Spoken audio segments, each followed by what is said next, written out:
बिस्मिल्लाहिर्रहमानिर्रहीम। अस्सलाम वालेकुम मेरे प्यारे व्यूवर्स, उम्मीद है आप सब खैरियत से होंगे। आज जो मैं टॉपिक लेके आई हूँ वो related to testing, test assessment evaluation से रिलेटेड चैप्टर है। और इसमें सबसे पहले हम डिस्कस करेंगे टेस्ट या टेस्टिंग को, और इसके मीनिंग का देखेंगे और पर्पस देखेंगे और उसकी टाइप्स देखेंगे। Right, test basically it is an instrument और टेस्टिंग एक प्रोसीजर है जिसके थ्रू आप टेस्ट कंडक्ट करते हैं। राइट, सो हम देखते हैं कि टेस्ट असेसमेंट एवेलुएशन से डिफरेंट तो है, लेकिन फर्स्टली हम इसको डिस्कस करेंगे कि टेस्ट है क्या। ठीक है, test measurement and evaluation concept basically हम यूज़ करते हैं ताकि हम चेक कर सकें कि प्रोग्रेस कितनी हुई है, लर्निंग आउटकम क्या है, स्टूडेंट का प्रोग्रेस कितनी हुई है, उनकी कितना लर्न किया है। लेकिन ये इंटरचेंजेबली यूज़ कर लिया जाता है, जो कि मिसकॉन्सेप्शन है और मिस यूज्ड किया जाता है। एक टेस्ट क्या होता है? टेस्ट बेसिकली इस पर्पज़ के लिए किया जाता है कि आप डिटर्मिन करें कि नॉलेज कितनी गेन की है स्टूडेंट ने। ठीक है, उसकी कितना कुछ उसने स्किल लर्न कर लिया है, कितनी लर्निंग उसकी हुई है, कितनी नॉलेज उसने गेन की है, किस लेवल पे नॉलेज के वो एग्जिस्ट करता है। राइट, एक टेस्ट बेसिकली एक टूल है, क्वेश्चंस होते हैं उसके अंदर, ये सेट ऑफ क्वेश्चंस होते हैं, या एग्जामिनेशन का एक टाइप है जिसमें पर्टिकुलर कैरेक्टरिस्टिक्स होती है कि एक इंडिविजुअल या ज़्यादा इंडिविजुअल्स के बारे में आप नॉलेज गेन कर सकते हैं कि उनकी नॉलेज कितनी है किसी चीज़ के बारे में, किसी चैप्टर के बारे में, किसी सब्जेक्ट के बारे में। ठीक है, test is a form of questioning and measuring tool use to access the status of one skills, attitude and fitness. ये सब कुछ चेक करने के लिए क्वेश्चनिंग का एक टूल है जो कि हम टेस्ट को यूज़ करते हैं। ठीक है, लिन ने 2008 में क्या कहा था? One of the most commonly use assessment tool in education is to conduct test. सबसे बेसिक जो है ना टूल जो नॉर्मली हर जगह पे इस्तेमाल होता है वो टेस्ट ही है। ठीक है, beyond being considered as an instrument, test can be seen as a standard procedure. एक इंस्ट्रूमेंट भी है लेकिन एक स्टैंडर्ड प्रोसीजर भी है जिसकी ज़रिए से आपको पता चलता है कि आप मेजर कर सकते हैं, या उसके अंदर आप सेट ऑफ क्वेश्चंस ऐसे एम्बेड करेंगे, रखेंगे, जैसे कि आपने स्टूडेंट का बिहेवियर चेक करना है या उसकी असेसमेंट करनी है या आपने उसको मेजर करना है इन द कॉन्टेक्स्ट कि उसकी नॉलेज कितनी है। ठीक है, तो एक इंस्ट्रूमेंट है जिसके ज़रिए आप उसको पैमाइश कर सकते हैं। ठीक है, simply put a test in a measuring tool or instrument in education. More specifically, a test is considered to be kind or class of measurement device कहा जा सकता है जिसमें आप एक इंसान की या ज़्यादा इंसानों के बारे में पता करा सकते हैं। ठीक है, most of the time when finish a lesson और लेसन्स, अगर कोई टीचर एक लेसन या ज़्यादा लेसन या एक चैप्टर या एक कोर्स कंप्लीट कराती है तो टीचर जानना चाहती है कि स्टूडेंट की कितनी लर्निंग हुई है, तो ज़्यादातर उन केसेस में टेस्ट को यूज़ किया जाता है रेगुलर बेसिस पे। राइट, और टेस्ट ऐसे इंस्ट्रूमेंट है कि टीचर इजीली उसमें से जज कर सकती है अचीवमेंट ऑफ द स्टूडेंट। ठीक है, it is N educationally common type of device which an individual completes himself or herself. The intent is to determine changes or gains resulting from such instrument as inventory, questionnaire or scale. ठीक है, then अगर हम आगे देखें कि other है on the other side of the picture, हम देखें the process of administering the test on the pupil. In other words, the process of making you or letting you take the test in order to obtain a quantitative representation of the cognitive और not cognitive trades. मतलब आप intellectual abilities check करनी है या और trades या behavioural check करना है, तो वो टेस्टिंग के थ्रू या इस प्रोसेस के थ्रू आप चेक कर सकते हैं।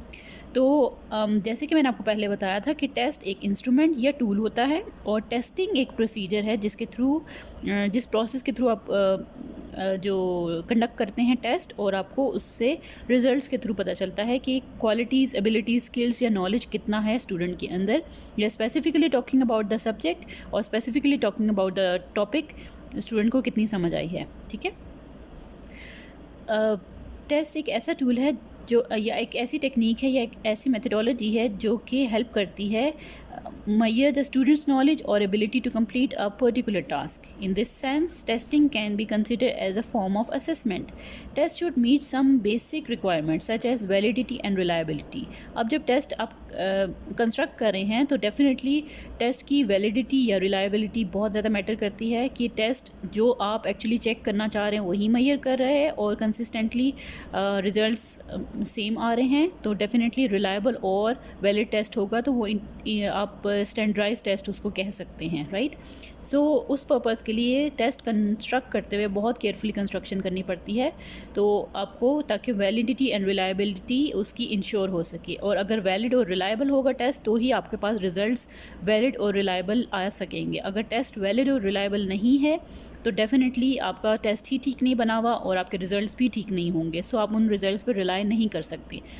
और specifically talking about the research area, जब आप रिसर्च कंडक्ट करें तो आपने रिलायबिलिटी एंड वैलिडिटी टेस्ट की ज़रूर इंश्योर करनी है, ताकि आप उस टेस्ट के ऊपर रिलाई कर सकें, ताकि आप उस टेस्ट के रिज़ल्ट्स के ऊपर अपनी रिकमेंडेशन दे सकें, फाइंडिंग्स को क्लियरली डिस्कस कर सकें और आप कह सकें अथेंटिसिटी आपके पास आ जाएगी, ऑथेंटिक रिज़ल्ट्स आपके पास आएंगे, तो आप उसकी बेसिस पे रिज़ल्ट्स को आप डिस्कस कर सकते हैं, रिकमेंडेशन दे सकते हैं, ठीक है। सो वैलिडिटी बेसिकली क्या होती है? Validity refers the extent to which a test measures what it is suppose to Maihar.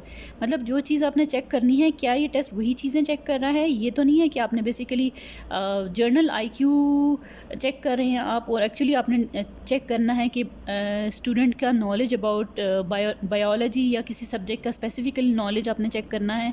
तो आप बजाय कि स्पेसिफिक सब्जेक्ट या स्पेसिफिक एरिया के ऊपर टेस्ट या अपने क्वेश्चन कंपोज कर रहे हो, आप बजाय के आप जर्नल क्वेश्चंस कंपोज कर रहे हैं, जर्नल नॉलेज पूछ रहे हैं उनसे, तो डेफिनेटली वो टेस्ट वैलिड नहीं होगा। सो ये चीज़ मेक श्योर करनी है कि जब टेस्ट आप कंस्ट्रक्ट कर रहे हैं तो उस टेस्ट के अंदर स्पेसिफिकली वही चीज़ें पूछी जा रही हों जो कि आप मेजर करना चाह रहे हैं कि स्टूडेंट की उसके बारे में क्या नॉलेज है। दैन रिलायबिलिटी कहते हैं कंसिस्टेंसी ऑफ टेस्ट स्कोर्स, ठीक है, when administered on different occasions. जब डिफरेंट टाइम पीरियड पे आप सेम टेस्ट कंडक्ट करें तो कंसिस्टेंसी से सेम रिजल्ट्स आएंगे। अगर सेम रिजल्ट्स आएंगे उन्हीं स्टूडेंट्स के, तो डेफिनेटली आप कहेंगे ये रिलायबल है, आप इस पर रिलाई कर सकते हैं। अगर रिजल्ट्स में बहुत ज़्यादा वेरिएशन आएगा तो डेफिनेटली आप उस टेस्ट के ऊपर रिलाई नहीं कर सकते हैं, ठीक है। Then in educational practice, tests are methods used to determine students' ability, ठीक है। मैंने आपको पहले बताया था कि एक मेथड, ये टूल है जिसके थ्रू आप स्टूडेंट की नॉलेज, स्किल या एबिलिटीज़ चेक कर सकते हैं। इसकी अगर मीनिंग के ऊपर हम जाएं और डेफिनेशंस के ऊपर जाएं तो मैनी चेंडर ने ये 2016 में कहा था कि although test have been interchangeably use to mean assessment and evaluation. Interchangeably लोग यूज़ करते हैं। The distinguishing factor of a test is a fact that it is a form of assessment, ठीक है। इंटरचेंजेबली यूज़ करते हैं लोग, लेकिन actually test assessment का एक फॉर्म है या एक टाइप है, ठीक है। आप इंटरचेंजेबली यूज़ करना बेहतर नहीं है, मतलब ये लाइक आप रॉन्गली यूज़ करते हैं एक्चुअली, ठीक है, क्योंकि ये अलग अलग चीज़ें हैं, तो अलग अलग चीज़ों को उनके लिहाज से ही इस्तेमाल करना चाहिए। जब हम डिस्कस करेंगे असेसमेंट एंड एवेलुएशन, तब आपको क्लियर हो जाएगा कि टेस्ट बेसिकली एक स्मॉल टूल है और देन असेसमेंट और एवेलुएशन का प्रोसेस थोड़ा सा डिफरेंट है इससे, ठीक है। ब्रॉनर अपने कलीग्स के साथ उसने 2006 में जो डेफिनेशन दी थी टेस्ट की, वो ये था कि conjecture testing as a process of measuring single or multiple concepts under a set of predetermined conditions, ठीक है, जो आपकी कंडीशंस पहले से मुतय्यन की हुई होती हैं। They are use to measure the level of students learning. ये एक्चुअली यूज़ किया जाता है ताकि स्टूडेंट की लेवल ऑफ लर्निंग पता की जा सके। टीचर ने 2000 में डेफिनेशन दी थी टेस्ट के बारे में। Explains a test to mean administering a given tool और undertaking a procedure to solicit students responses as information which provides a basis to make judgment and evaluation regarding some characteristics such as skills, knowledge and values, ठीक है। ये सब characteristics उसके अंदर evaluate करने के लिए या judgment करने के लिए आप basically बनाते हैं टेस्ट को। पर्पस क्या है टेस्ट का? For getting knowledge about the progress, जैसे मैंने आपको पहले बताया था। देन इम्पॉर्टेंट प्रोसेस क्या है? For preparation of effective planning, ठीक है, आगे ताकि आगे प्लान कर सके कि स्टूडेंट ने यहाँ तक लर्न कर लिया, आगे उनको किस तरह से हमने ट्रैक आउट करना है ताकि वो नेक्स्ट लर्निंग की तरफ जा सकें या नेक्स्ट लेवल अचीव कर सकें। For knowing the abilities and capacities, for giving motivation, for knowing the achievements in future and for research and experimentation. Definitely तब भी आपको चाहिए होता है कि आप टेस्ट बनाते हैं। मोटिवेशन भी देते हैं। मोटिवेशन देने के लिए आप स्टूडेंट मोटिवेट होते हैं कि अगर उन्होंने एक लेवल अचीव कर लिया है, इतना लर्निंग कर ली है, तो वो खुश होते हैं कि हमने ये कर लिया तो हम आगे भी कर सकते हैं, ठीक है। इसके अलावा फ्यूचर के लिए कि अगर ये लेवल पास कर लिया तो फ्यूचर में नेक्स्ट अचीवमेंट स्टूडेंट्स कर सकेंगे। दैन टाइप्स ऑफ टेस्ट की बहुत सारी टाइप्स हैं, जैसे प्लेसमेंट टेस्ट है, किसी जगह पे स्टूडेंट को या किसी लेवल पे किसी सेक्शन में प्लेस करना है, ठीक है, तो उस टाइम पे टेस्ट कंस्ट्रक्ट किया जाता है, ताकि जैसे ग्रेड 2 में अगर बच्चे को आपने एडमिशन कराना है तो डेफिनेटली ग्रेड 1 का लेवल उसने पास करना होना चाहिए, तो टेस्ट बनाया जाता है ताकि वो चेक किया जा सके कि आइदर ये स्टूडेंट ग्रेड 2 में एडमिशन लेने के काबिल है या नहीं है, या कोई वीकनेसेस हैं या क्या चीज़ है, ठीक है।